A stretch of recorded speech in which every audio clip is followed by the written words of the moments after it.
सादर करीत आहे श्यामची आई. लेखक श्री साने गुरुजी. रात्र 11वी. भूतदया. श्रोते हो, नमस्कार. मी आज कथा वाचन करीत आहे. आपण कथा वाचन ऐकल्यानंतर माझ्या कथेला लाईक व सबस्क्राईब करा ही नम्र विनंती. चला तर मग कथा सुरुवात करूया. राम, तो दिवा बाजूला कर, माझ्या डोळ्यांवर उजेड नको, श्याम म्हणाला. आज बाहेर जरा पाऊस पडत होता. गार वारा वाहत होता, म्हणून मंडळी आतच बसली होती. रोज आकाशाच्या खालीच प्रार्थना हे कथाप्रवचन होई. श्यामला दिव्याचा त्रास होत असे. राम दिवा बाजूच करू लागला. परंतु भिका कसा ऐकतो? इथे दिवा असला म्हणजे तुमच्या तोंडावरच्या हावभाव आम्हाला दिसतात, कानांनी ऐकतो व डोळ्यांनी बघतो. तुमच्या शब्दांचा परिणाम आमच्यावर होतो, त्याचप्रमाणे तुमच्या तोंडावरचा आविर्भावाचाही होतो. केवळ ऐकण्याने काम होत असते तर नाटक अंधारातही करता आले असते, भिका म्हणाला. मी काही नाटक नाही करीत, माझ्या हृदयातील बोल तुम्हाला सांगत आहे, श्याम म्हणाला. आम्ही नाटक नाही म्हणत, परंतु तुमच्या तोंडाकडे पाहण्याने परिणाम होतो. रामतीर्थ जपानात बोलत ते इंग्रजीत बोलत, परंतु इंग्रजी न जाणणारे जपानी लोक व्याख्यान ऐकावयास जात. रामतीर्थाच्या तोंडावरचे हावभाव जणू त्यांना सर्व समजावून देत. नामदेव म्हणाला, बरे, असू दे दिवा, तुम्हाला ज्यात आनंद त्यातच मला, असे म्हणून श्यामने गोष्टीस सुरुवात केली. एके दिवशी लहानपणी आम्ही अंगणात खेळत होतो. तुळशीचे अंगण भले मोठे व लांबरुंद होते.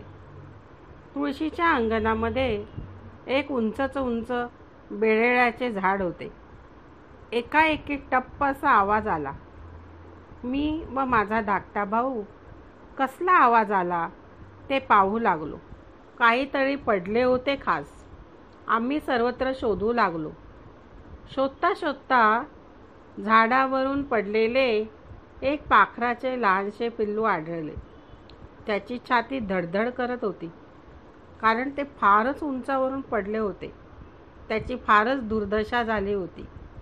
लोळागोळा झाला होता तो. अजून त्याला नीट पंख पण फुटले नव्हते. डोळेसुद्धा ते नीट उघडीत नव्हते. लोहाराचा भाता जसा हलत असतो ना, त्याचप्रमाणे त्याचे सारे अंग एकसारखे हलत होते, खाली वर होत होते. त्याला जरा हात लावताच ते आपली सगळी मान पुढे करी व चिची करून केविलवाने ओरडे. या पिल्लाला मी घरात उचलून घेऊन न्यायचे ठरवले. त्याला एका पडक्यात घेऊन आम्ही घरात गेलो. मी व माझा लहान भाऊ दोघे होतो. मी कापूस घालून त्यावर त्या पिल्लास ठेवले. आम्हीही लहान होतो. आम्ही तरी काय करणार? बालबुद्धीला जे जे सुचेल ते करू लागलो. त्या पिल्लाला दाना पाणी देऊ लागलो. तांदळाच्या बारीक कण्या आणून त्याच्या चोचीत घालू लागलो व झारीने त्याच्या चोचीत पाण्याचे थेंब घालू लागलो. त्या पिलाला खाता येत होते की नाही, त्या आमच्या काळजीनेच, आमच्या चोचीत पाणी घातल्यानेच, दाणे घातल्यानेच ते मरणार तर नाही ना, याचा आम्ही विचारच केला नाही. या जगात नुसते प्रेम केवळ दया असून भागत नाही. जीवन सुंदर व यशस्वी करण्यात 3 गुणांची जरुरी असते. पहिली गोष्ट म्हणजे प्रेम पाहिजे, दुसरी गोष्ट म्हणजे ज्ञान, आणि तिसरी गोष्ट म्हणजे शक्ती. प्रेम, ज्ञान आणि बळ या तिन्ही गोष्टी ज्याच्याजवळ आहेत त्याला कृतार्थ होता येईल. प्रेमहीन ज्ञान तेही व्यर्थ, ज्ञानहीन प्रेम तेही फुकट, व प्रेमज्ञानहीन शक्ती व शक्तिहीन प्रेम व ज्ञान तीही व्यर्थच. माझ्या अंगात शक्ती असली परंतु दुसऱ्यावर प्रेम नसेल तर त्या शक्तीचा उपयोग काय? माझ्याजवळ ज्ञान आहे परंतु दुसऱ्यावर प्रेम नसेल तर ते प्रेमही अपाय करील. एखाद्या आईचे मुलावर प्रेम आहे, परंतु त्या मुलांची आजारीपणात कशी शुश्रूषा करायची याचे ज्ञान जर तिला नसेल तर त्या आंधळ्या प्रेमाने जे खावयास देईल ती ते देईल आणि तिच्या प्रेमानेच बाळ मरून जाईल. समजा आईजवळ प्रेम आहे, ज्ञानही आहे, परंतु ती जर स्वतः अशक्त व पंगू असेल तरीही तिच्या प्रेमाचा व ज्ञानाचा फायदा त्या बाळाला मिळणार नाही. प्रेम, ज्ञान व शक्ती यांचा विकास जीवनामध्ये हवा. प्रेम म्हणजे हृदयाचा विकास, ज्ञान म्हणजे बुद्धीचा विकास आणि शक्ती म्हणजे शरीराचा विकास. शरीर, मन आणि बुद्धी या तिन्हींची वाढ जीवनामध्ये हवी असते. आम्ही त्या पिलावर खूप प्रेम करीत होतो, परंतु आम्हाला ज्ञान नव्हते. त्याच्या चोचीत पीठ, कन्या, नाना पदार्थ भरले व सारखे पाणी ओतले. गरीब बिचारे ते. आमच्या अडाणी प्रेमाने ते बेजार होत होते. त्याने शेवटी मान टाकली. मी त्याला म्हटले, आम्ही तुला पिंजऱ्यात कोंडून ठेवणार नाही हो. तू बरा हो व आपल्या आईकडे उडून जा. आम्ही दुष्ट नाही हो. तुझ्या आईसाठी तरी नको रे मरू. ते केविलवाने ओरडत असेल, घिरट्या घालत असेल. आमच्या बोलण्याकडे त्या पिलाचे लक्ष नव्हते. मी आईला म्हटले, आई, हे पिल्लू बघ कसे करते आहे. अगदी मान वर करीत नाही. त्याला काय खावयास देऊ. आई बाहेर आली व तिने पिल्लाला प्रेमळपणे हातात घेतले व म्हणाली, श्याम, हे जगणार नाही हो. त्याला सुखाने मरू दे. त्याला एकसारखे हात लावू नका. त्याला वेदना होतात. फारच उंचावरून पडले गरीब बिचारे, असे म्हणून आईने ते पिल्लू कापसावर ठेवले व ती घरात कामकाज करावयास निघून गेली. आम्ही त्या पिलाकडे पाहतच होतो. शेवटी चोच वासून ते मरून पडले. त्याचे प्राण गेले. त्याचे आई बाप, भाऊबंद कोणी त्याच्याजवळ नव्हते. आम्हाला फार वाईट वाटले. त्याला नीट पुरावायचे असे आम्ही ठरविले.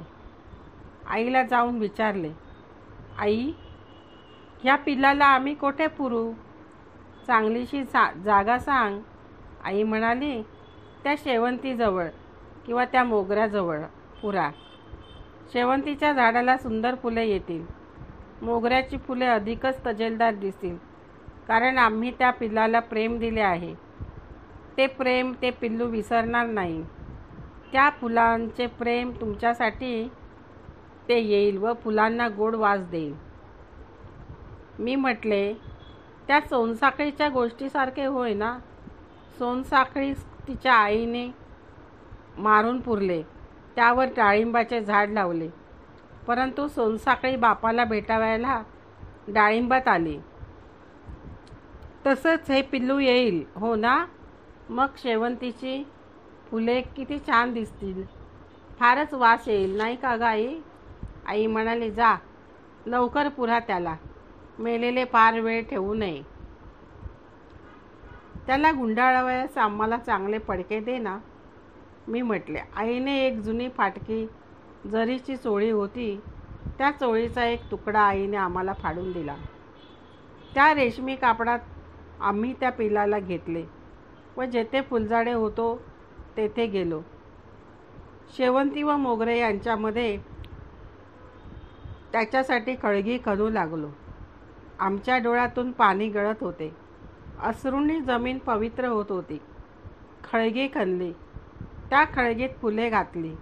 त्या फुलांवर त्या पिलाचा देह त्या वस्त्रात गुंडाळून ठेवला, परंतु त्यावर माती ढकलवेना. लोण्याहून मऊ अशा त्या सुंदर चिमुकल्या देहावर माती लोटवेना आमच्याच्याने. शेवटी डोळे मिटून माती लोटली. मांजराने खळगी उकरू नये म्हणून वरती सुंदरसा दगड ठेवला व आम्ही घरी आलो. माझघरात बाजूला बसलो व रडत बसलो. का रे बाजूला बसलास. आईने विचारले. आई, मी त्या पाखराचे सुतक धरणार आहे ग. मी म्हटले. आई हसली व म्हणाली, अरे वेड्या, सुतक नको हो धरायला. मी म्हटले, आपल्या घरातले कोणी मेले मग आपण कसे धरतो? सूतक. आई म्हणाले, माणूस कोणत्या तरी रोगाने मरतो. यासाठी त्याच्याजवळ असणाऱ्या मंडळींनी इतरांपासून काही दिवस दूर राहणे बरे. म्हणजे साथीचे रोग असतात, त्यांचे जंतू फैलावत नाही, म्हणून सूतक पाळीत असतात. त्या पाखराला का रोग होता?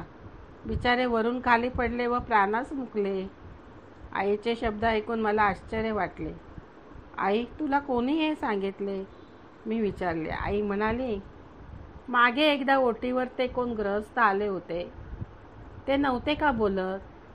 मी ऐकले होते व ते मला खरे वाटले. जा, हातपाय धुवून ये, म्हणजे झाले. वाईट नको वाटून घेऊ. तुम्ही त्याला प्रेम दिलेत, चांगले केले. देवही तुमच्यावर प्रेम करील. तुम्ही कधी आजारी पडलात व तुमची आई जवळ नसली तरी दुसऱ्या मित्रास उभे करील. देवाच्या लेकरास, किडा मुंगी पशुपक्षी यांना जे द्याल ते शतपटीने वाढवून देव बाप्पा आपल्याला आणून देत असतो. पेरलेला एक दाना भरलेले कणीस घेऊन येतो. श्याम, तुम्ही पाखरावर प्रेम केलेत तसे ते पुढे एकमेकांवर करा. नाही तर पशुपक्ष्यांवर प्रेम कराल, परंतु आपल्याच भावांना पाण्यात पाहाल. तसे नका हो करू. तुम्ही सारी भावंडे एकमेकांना कधी विसरू नका. तुमची एकच बहीण आहे, तिला कधी अंतर देऊ नका. तिला भरपूर प्रेम द्या. आई हे सांगत असता गहीवरून आली होती. माझ्या वडिलांजवळ त्यांचे भाऊ कसे वागले हे का तिच्या डोळ्यांसमोर होते? का ती नेहमी आजारी असे तरी तिच्या भावाने तिला हवापालट करावयास कधी नेले नाही, म्हणून तिला वाईट वाटत होते. तिच्या भावना काही असोत, परंतु ती बोलली ते सत्य होते. मुंग्यांना साखर घालतात, परंतु माणसांच्या मुंड्या मुरगळतात. मांजरे पोपट यावर प्रेम करतात, परंतु शेजारच्या भावावर, मनुष्यावर प्रेम करीत नाहीत. हे आपण पाहत नाही का? जगामध्ये हे असेच चालते. श्रोते हो, माझे कथावाचन इथे संपले. आपण कथावाचन ऐकल्यानंतर माझ्या कथेला लाईक व सबस्क्राईब करा ही विनंती.